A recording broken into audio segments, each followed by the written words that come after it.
that you're auditioning for these people. So when they walk into your open house and it's this amazing experience right when they walk in the door versus what you experienced at 9 out of 10 houses, it's pretty clear who's going to get that job.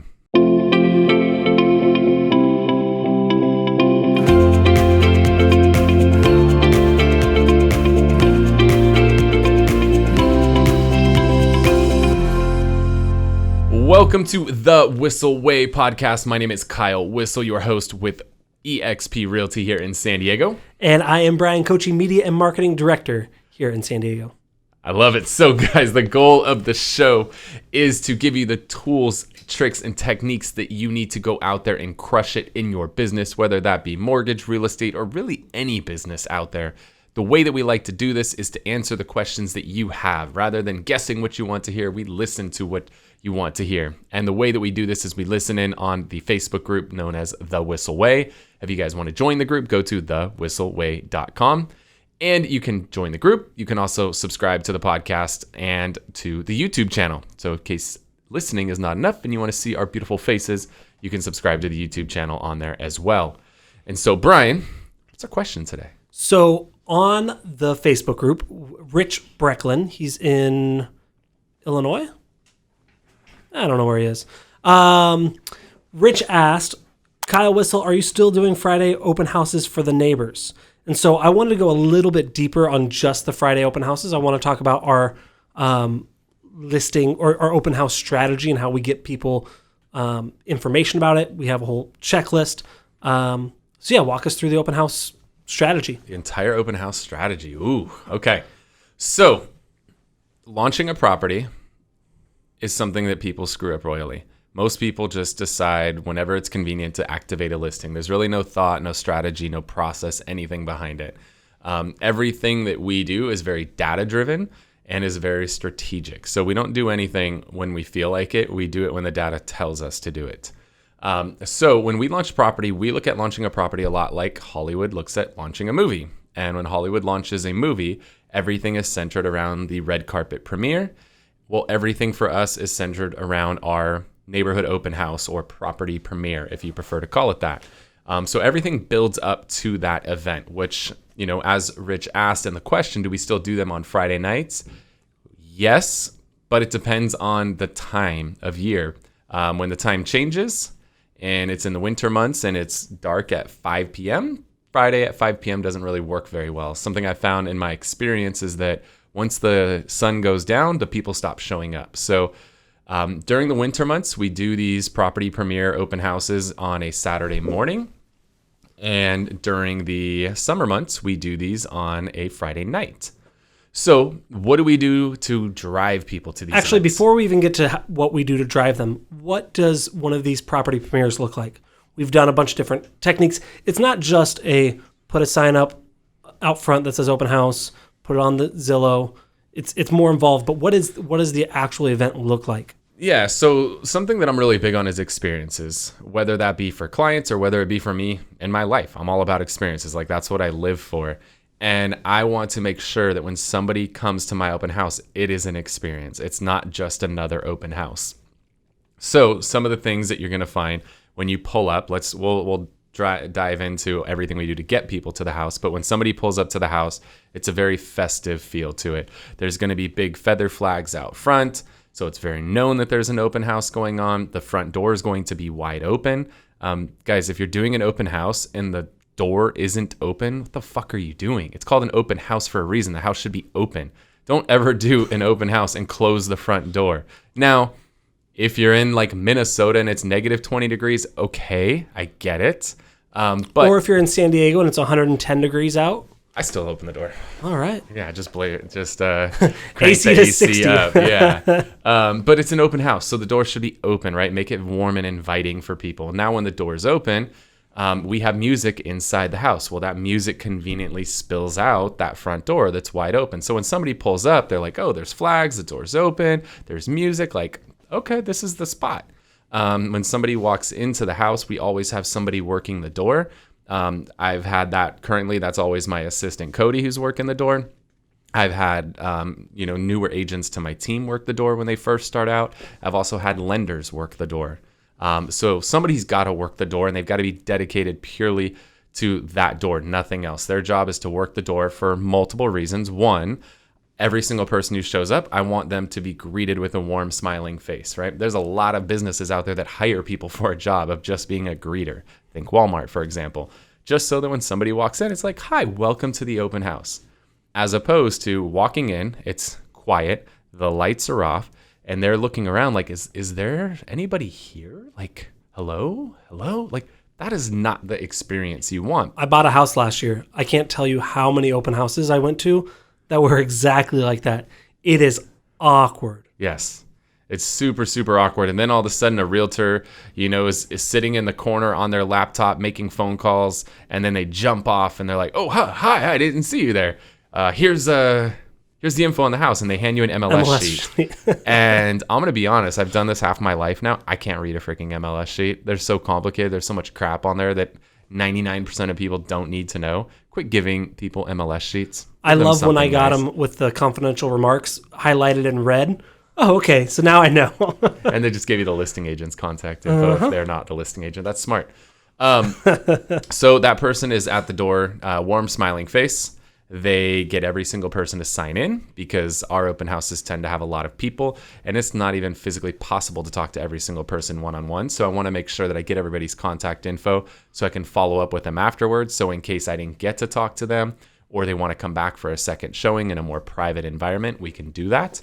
And third, it's security. If somebody's at the door, nobody's trying to walk out the front door with something. It's obvious. They know they're going to have to walk by this person.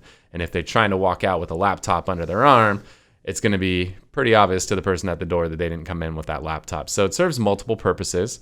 And then a lot of times we'll have drinks at our open house. So we'll actually have some drinks set up at the front door. So when somebody walks in the door, we're just immediately handing them a welcome drink. Which, now think about like that. You got music, you got a warm smiling face, somebody's handing you a drink. Like, that's a pretty amazing start to your experience. It's not an open house anymore. At this point, it's a neighborhood hangout. It is. And like, we just went to Aulani, Disney's resort out in Hawaii. And when you show up, as soon as you get there, they're handing you a welcome drink right when you pull up. Like, you pull up at the Porto Koci and they're handing you, I want you to spell that one, Brian. You pull up and they grab your bags and they'll give you a welcome drink as soon as you show up. Like, that just automatically is like, oh. He said we, but this part of we didn't go. Him and his family. That makes way more sense. Yeah. It's way less creepy. That place is amazing, by the way. So it's all about the experience. We also then will hand them over a very nice brochure, which is not an MLS sheet. We use Cloud CMA, and we have our own custom covers on the outside built, and then we use their product on the inside. Very, very easy to read, bright, colorful, simple pictures. And it's a booklet. Our open house booklets, depending on the property, are anywhere from 10 to 20 pages typically. So we want to make it something where it's very informative and it's something different than what they've received everywhere else. Because every other open house somebody's been to, they've gotten an MLS sheet. 9 times out of 10, if they got something, it's an MLS sheet, which is terrible. So this is a very nice book. It also has information in there about the home buying process and moving guides and stuff like that. Like, we want to give them something that nobody else is giving them. We put info about the schools, the restaurants. Like, it's very informative. They remember it. Like, when you hand them that, like, whoa, do I keep this? They almost feel bad that you gave them something that you spent a few dollars on. But that's an investment, right? Because most of the people that are coming to that event are people that own homes in that neighborhood that you're auditioning for these people. So when they walk into your open house and it's this amazing experience right when they walk in the door versus what you experienced at 9 out of 10 houses, it's pretty clear who's going to get that job. Yeah. What about food? Yeah, we like to have food and drinks at all of our open houses. So as far as drinks go, talk to your broker, know your state rules, and make sure it's legal for you to have alcohol, get alcohol permits, whatever you got to do. Alcohol definitely helps because immediately changes the vibe. As soon as you walk in the door, you get handed a drink. You're like, oh, okay, it's this kind of a party, huh? Like, do you have a bowl of keys next to there? Whoa, not that kind of a party. Yeah. This guy, Brian's cussing on videos yesterday. Man. Now he's talking about swinger parties. Brian, dude, getting after it. Oh, I thought that was just an easy place Brian's to put things. Getting after it. I love it, dude. So yeah, we have drinks, and we also have food, and we just adjust, right? Like, If I'm doing in our area, our average price point $600. If I'm doing a $500,000 house, I'm doing something simple like a pizza and beer type of thing where it might cost me $100 for everything. If I'm doing $1.5 million property, I'm having a sushi chef show up and roll sushi on site with, a variety of different sakis and, Japanese beers and everything like that. I want it to be something that's very memorable. So we always have food and drink, because when there's food and drink, people will stay longer. And when they have drink, they'll talk more. And that's exactly what I want for people. And I want them to have fun, right? I want it to be something they talk about that they are not seeing anywhere else. And obviously, if you guys are listening to this or watching this, we run a video series called Everything East County, where we have featured hundreds of restaurants over the years. So we have relationships with all of those restaurants, and we will typically reach out to one of the restaurants who's been on the show, encourage them to participate in the open house. A lot of times they'll give us food for free or substantially discounted. And now we have amazing food that we've actually promoted on our show, Everything East County.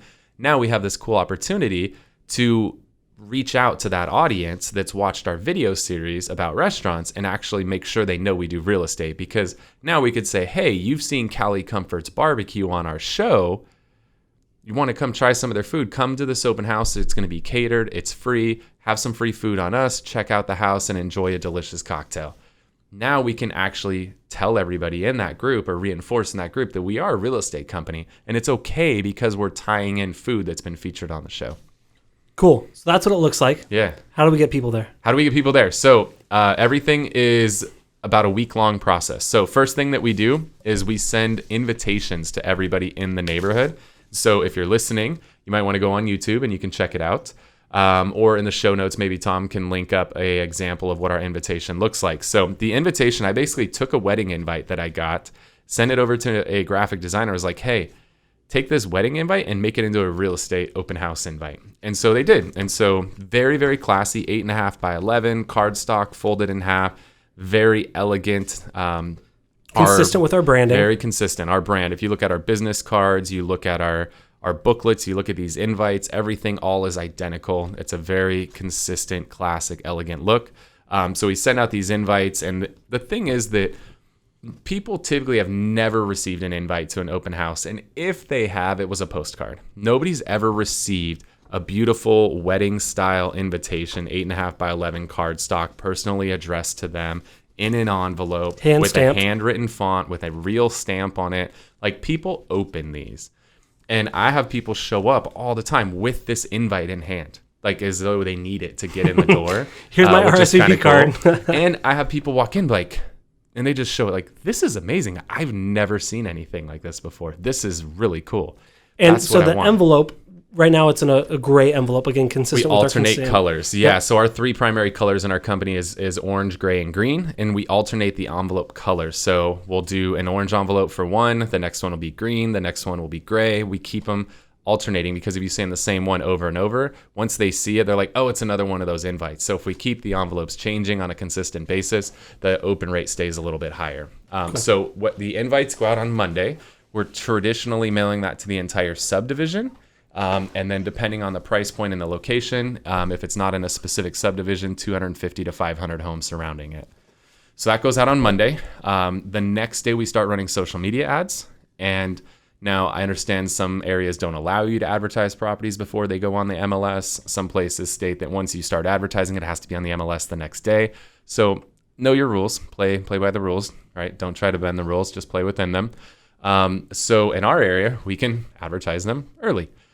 So we start running the social media ads on Tuesday, and we run those to a custom audience that we've built for that particular neighborhood. We build that audience by running a restaurant video at that audience, which we can run as tight as a 1 mile radius. And then anybody who's watched that restaurant video is now part of a custom audience that we can retarget. So that's probably a whole nother animal, and I don't want to go down that rabbit hole. But you can build a custom audience by running a non-real estate related video as tight as a 1 mile radius. So now when we go to run our social media ad on a Tuesday, we can run it at that audience that could be as tight as a mile, that one specific neighborhood. Tuesday, the listing goes live on the Wednesday, the listing goes live on the MLS. Very, very strategic about the timing of that. We know for a fact, Redfin's put this data out, that Saturday and Sunday, which is what everybody thinks are the busiest time of week to search for homes, are actually the two slowest times of the week. Why? everybody's out looking at homes on Saturday and Sunday. They actually do all the searching between 9 to 5, Monday to Friday, but in particular, Thursday and Friday is when the majority of real estate internet search traffic happens. While they're at work. While they're at work, yeah. So understand that's when your consumers are doing their searching, guys. It is what it is. So if you know that's when they're doing their searching, and you know that the number one factor for ranking at the top of the list on Realtor, Zillow, Trulia, all these websites is time on market, we need to make sure our property is as new on the market as possible Thursday and Friday. So we go live on Wednesday. That way, by the time all the websites cycle through on Wednesday night, we're brand new on the market on Thursday, Friday, which is when everybody's searching. So strategic with that. Thursday, we drop invitations to everybody in the neighborhood. If you have time and you don't have money, you door knock those invitations. If you have money and you don't have time, you pay somebody to drop those invitations. If you and never in the mailbox. Never in the mailbox. That's a federal offense. So those are going at the door. Those go on Thursday. Friday, we call, text, email everybody in the neighborhood. We use Cole, C-O-L-E, Realty Resource to get the data, and Agent Legend to do the call, which is a ringless voicemail, a text, and an email. That happens on Friday, and then the event happens Friday night from 5 to 7. Or Saturday, we've done it before, or Saturday morning. mornings. Yeah, or Saturday morning. So we do neighbors on Friday from 5 to 7, and then we'll follow it up on Saturday with a public open house from 1 to 4. In our market, we found that's the best time to do them. Or if we have to do it on a Saturday, we'll do 10 to 12 for the for the neighbors, and then 12 to 2 or 12 to 3 for the public. So when we do like a Saturday morning one, we're doing like donuts and mimosas, coffee and crepes, doing something fun like that. Cool.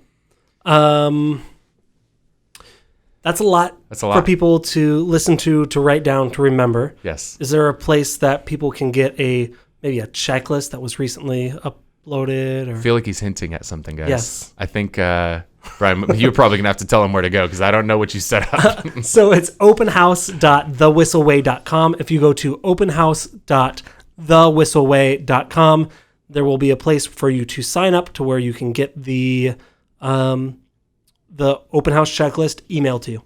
So simple as that. Beautiful. All right, guys, the way we like to finish this out is to talk about a widget or something that we're utilizing in our business that saves us time, makes us more money, or just overall increases our lifestyle or our efficiency. Go ahead and lead us off, Brian. So what my widget is it's a piece of you use more than one of these. And what it does is it helps reduce the echo-ness, the openness sounding of rooms. So when you're doing podcasts, when you're doing video, it doesn't sound echoey like in a vacant home. Yeah, we don't want that echo-ness. Yeah, well, I don't think I said echo-ness. Did I say echo-ness? You did. Yeah. That's cool. Whatever. So this is what it is here. It is a foam 1x1 square that you put up on the wall, and this helps disperse the sound waves. So this is not going to soundproof your room, but it's going to prevent you from when you're talking and the sound reverberating off the walls and making it sound hollow.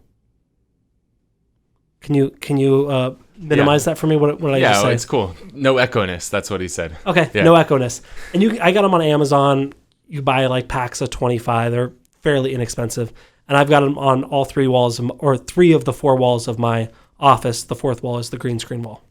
Cool. All right. What I got for you guys is something that you need to use. As realtors, time is money, and we have very, very limited time in this industry. And one of the things that I watch a lot of realtors do is drink Starbucks drinks. And we have offices right next to Starbucks. We conveniently know strategic, right? There's actually studies that show that incomes are higher, property values are higher around Starbucks because the people that are willing to go drop $5 on a cup of coffee tend to have a little bit higher income and buy more expensive houses. So there's some strategy behind being next to a Starbucks or a nail salon, right? These are things, yoga studio. People spend money at these places. And those are kind of people we want to attract. But here's the thing. I see people standing around at Starbucks all the freaking time. They stand in line to order their Starbucks. Then they stand around and wait for 5 minutes for their Starbucks to be made. Like, if you waited in line for $5 and then 5 minutes, and then you stood around for 5 minutes to wait for your coffee, that's 10 minutes of time. If you do that every day of the week, 5 times a week. Really? Is there only one time a day, though? It depends on the person. Depends on the person, right? Let's just say one time a day, 10 minutes every time you do it. That's 50 minutes a week. over a month, you're spending like 4 hours a month, or 48 hours if you do the math on that, over the course of a year. You're spending 2 days of your freaking life ordering and waiting for your coffee. That's insane. 2 full days. That's bananas, guys. Quit doing that. Download the damn Starbucks app. You go on there, you hit a button, they make your coffee, you walk over, pick it up, walk away, done. No standing around in line, no waiting for your coffee. Order your coffee online. It saves you a ton of time, and you have your order already pre-set in there, your favorites. You just tap, takes you literally 5 seconds to put your order in, and you show up, it'll be waiting for you. Then they give you like rewards all the time and all that stuff. It's a game changer. Save your time. Quit spending 2 days a year waiting around at Starbucks. This podcast brought to you by Starbucks. Not really. All right, guys. So hopefully you got some value out of the show today. We'd love to stay connected with you. The best way to do that is go to thewhisselway.com. Thewhisselway.com. You can connect to our Facebook group, which is where you can ask questions that'll get answered here on the show. You can also subscribe to the podcast on YouTube and the actual podcast itself on iTunes. And you can sign up for our referral list. And yeah, a couple other things. Go ahead, Brian. What else you got on there? That's all I added. Oh, so you can sign up for our referral list. I added that yesterday. And you can also find out about events that are happening. The next one is our Media Mayor Mastermind. And that link is at the bottom of the page. Beautiful. Hopefully you guys got a lot of value out of it. Thank you so much for tuning in. We'll talk to you next time. See ya. Wait. Before you leave, I want to share some more tips and tricks that we're using in our business to take it to that next level. Just click right here. And don't forget to subscribe. Click right here.